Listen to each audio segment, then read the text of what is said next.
Madam చెప్పండి. సావిత్రిబాయి పూలే గారి గురించి స్మరించుకుంటూ వారి గురించి ఒక 4 మాటలు. సావిత్రిబాయి పూలే 1948లోనే అప్పుడే స్కూల్ పెట్టారు బాబు. అంటే ఆవిడ చిన్నప్పుడే మ్యారేజ్ చేసుకున్నారు. ఆ మ్యారేజ్ చేసుకున్న సందర్భంలో చిన్న పిల్ల. కానీ ఆళ్ళ భర్త ఆ అమ్మాయి ఇంట్రెస్ట్ చూసి తను చదివిచ్చాడు.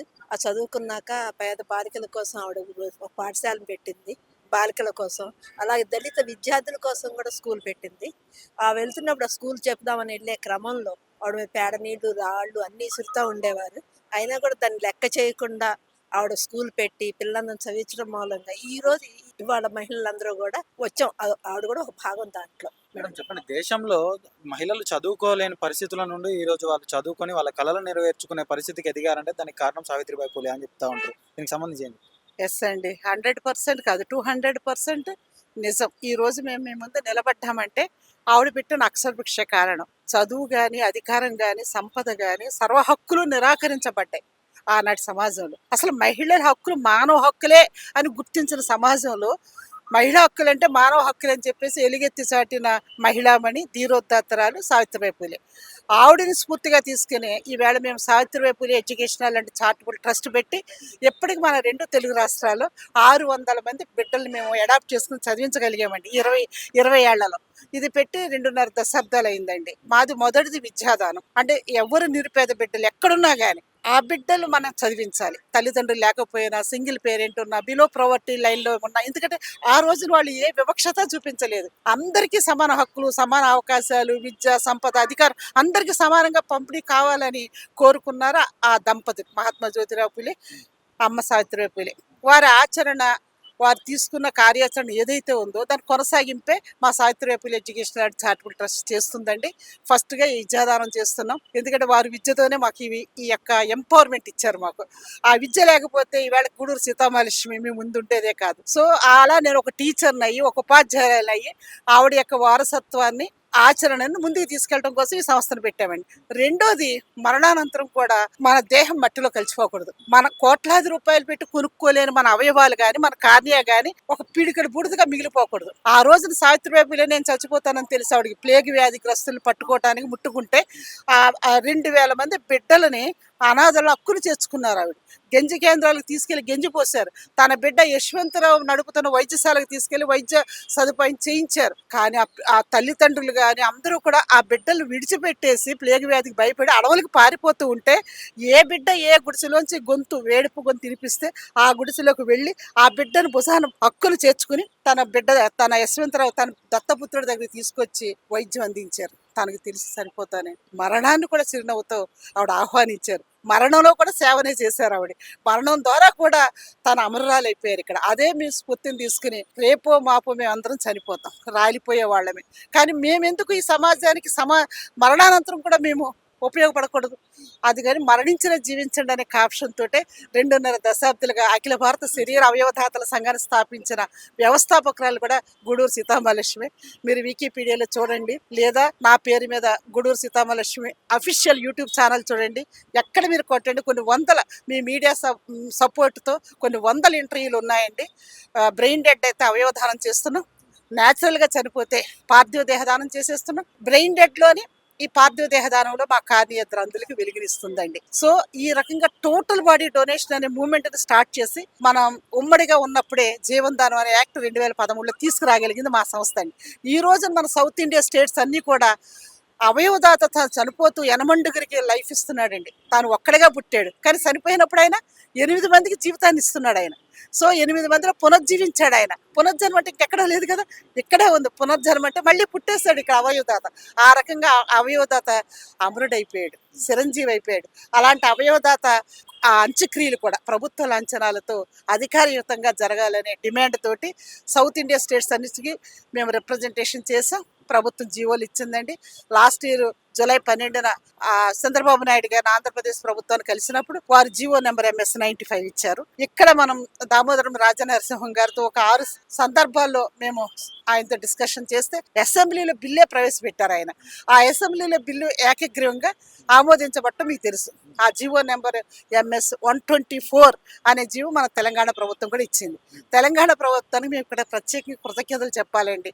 ఈ జనవరి 3 సావిత్రిబాయి పూలే జయంతిని మహిళా ఉపాధ్యాయ దినోత్సవంగా డిక్లేర్ చేయడాన్ని మేము ఆహ్వానిస్తున్నాం, స్వాగతిస్తున్నాం. ఈ రాష్ట్ర ప్రభుత్వానికి హృదయపూర్వకంగా కృతజ్ఞతలు చెబుతున్నామండి. అంటే ఆ కాలంలో ఉన్న పోరాట పటిమ ఇప్పుడున్న రోజుల్లో ఉందంటారా మేడం మహిళలు? అంటే పోరాట పటిమ లేదని నేను అనటం లేదండి. కాకపోతే రూపం మారిపోయింది.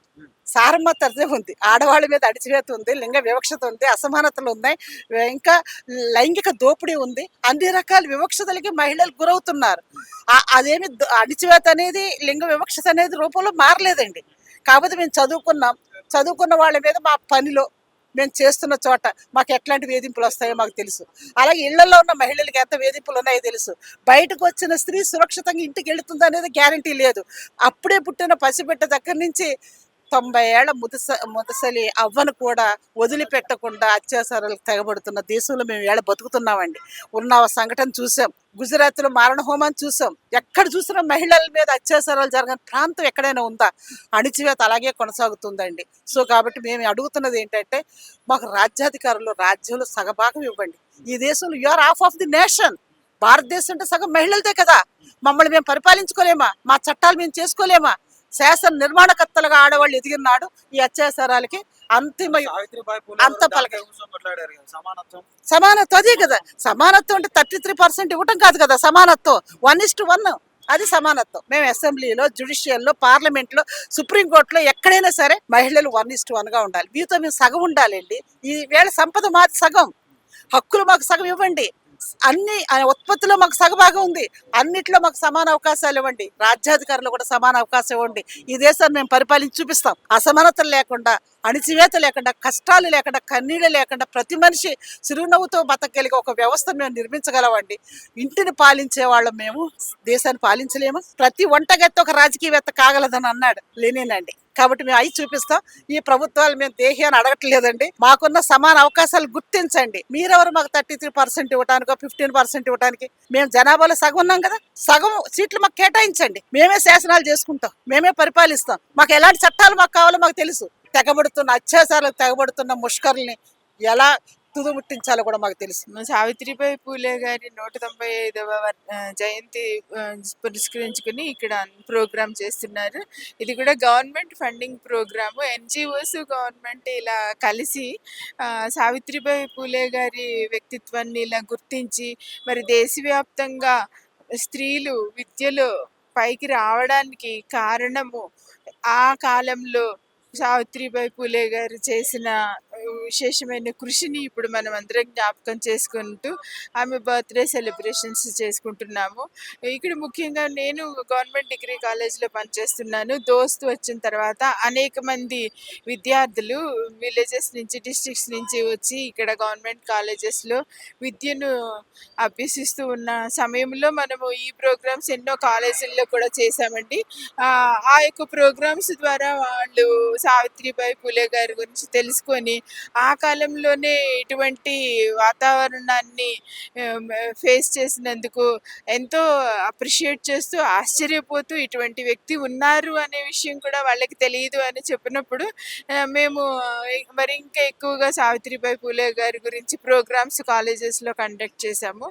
అప్పుడు మాకు అనిపించింది, విలేజెస్ నుంచి వచ్చిన స్టూడెంట్స్ ఇలా సావిత్రిబాయి పూలే గారి గురించి తెలియకుండా ఉన్నారు అంటే మరి ఎన్జిఓస్, గవర్నమెంట్తో కలిసి మరి ఎక్కువగా ఇక ప్రజలందరికీ కూడా ఈ యొక్క మహానీయులైన వ్యక్తి గురించి చెప్తే ఎంతో వాళ్ళకి ఉత్సాహంగా, ప్రేరణగా ఉంటుంది. ఇటువంటి కార్యక్రమాలు ఇక్కడ రవీంద్ర భారతిలో ప్రారంభించారు. చాలా అభినందనీయమండి. మహిళా విద్యకు, సమాజ సమానత్వానికి పోరాడినటువంటి వ్యక్తి సావిత్రిబాయి పూలే గారు. దానికి సంబంధించి ఇటువంటి అవేర్నెస్ ఎప్పుడైతే పెరుగుతూ ఉందో తప్పనిసరిగా మన ఇక తెలంగాణలో కానీ దేశవ్యాప్తంగా భారతదేశం అంతా కూడాను ఇప్పుడు మన యొక్క స్త్రీలకి ఎప్పుడైతే విద్య ఇంకెక్కువ అందుతుందో ఇప్పుడు మా స్టూడెంట్స్ ఎంతో మంది వస్తున్నారు విలేజెస్ నుంచి, మెరిట్ స్టూడెంట్స్. అట్లా ఎప్పుడైతే స్టూడెంట్స్ ఎక్కువ మంది వస్తున్నారు, పేరెంట్స్కి కూడా ఒక అవగాహన వస్తుంది. ఇట్లా మనము బాలికలకి ఇలా విద్యను అనేది మనము ఆపకూడదు. మధ్యలో వివాహాలని అలా కుటుంబ బాధ్యతలన్నీ ఆపకుండా ఇక ఎప్పుడైతే గర్ల్స్ స్టూడెంట్స్ని చదివిస్తూ ఉన్నారో ఇలా అవేర్నెస్ పెరుగుతుంది, చాలామంది వస్తున్నారు. సో మనము త్వరలోనే మన భారతదేశంలో కానీ, మన తెలంగాణలో కానీ ఈ యొక్క ఎప్పుడైతే మనకి లేడీస్ ఎక్కువ ఎంపవర్ అయ్యి ఎడ్యుకేషన్‌లో ఒక హై లెవెల్‌కి రీచ్ అవుతారో, తప్పనిసరిగా మన యొక్క దేశ పురోభివృద్ధిలో ఇది ఎంతో ఉపకరిస్తుంది. ఇప్పటి వరకు అయితే మనకి ఉన్న భారతదేశంలో ఉన్న స్త్రీలలో ఒక 25% మాత్రమే వర్క్ ఫోర్స్ ఉన్నారండి. ఈ అవేర్‌నెస్ ఎక్కువ అవుతూ ఉండే కొద్దీ ఇంకా ఎక్కువ మంది స్త్రీలు చదువుకోవడం గానీ, దేశ అభివృద్ధికి పాటుపడటంలో గానీ, వాళ్ళ యొక్క ఒక రేషియో అనేది పెరుగుతుంది. త్వరలోనే మనకి ఈ యొక్క కంట్రీ డెవలప్‌మెంట్‌లో వుమెన్ ఫోర్స్ అనేది ఇంకా ఎక్కువ అవుతుంది అని అనుకోవడానికి ఇటువంటి ప్రోగ్రామ్స్ అన్నిట్లిని కూడా ఎన్‌జీఓస్ గానీ, గవర్నమెంట్ గానీ ఎంకరేజ్ చేయటం అనేది ఒక శుభ పరిమాణంగా మనము అంటే ఆ చూడవచ్చండి. కాలంలో ఎవరైతే మహిళా శక్తులు ఉన్నారో ఝాన్సీ లక్ష్మీబాయి గాని, సావిత్రిబాయి పూలే లాంటి వ్యక్తులు గాని, లేదంటే చాకలి ఐలమ్మలని గాని అప్పుడున్న పోరాట పటిమ ఈ రోజుల్లో ఉందంటారా? అంటే అప్పుడు ఏంటంటే మనము సమాజంలో గుర్తింపు కోసం ట్రై చేశారండి వాళ్ళందరూ. ఇప్పుడు మనము సమాజంలో ఉన్నత స్థానం కోసం ట్రై చేస్తున్నాము. స్త్రీలలో పోరాటం అనేది ఎప్పటికీ తగ్గదు. కాకపోతే ఈ ఇంకా ఇంకా ఉన్నత శిఖరాలు అధిరోహించటంలో స్త్రీలు ముందంజ వేస్తున్నారు అనేది మనకి క్లియర్‌గా ఇక్కడ అంటే చిన్న కనిపిస్తుందండి. చిన్న విషయాలు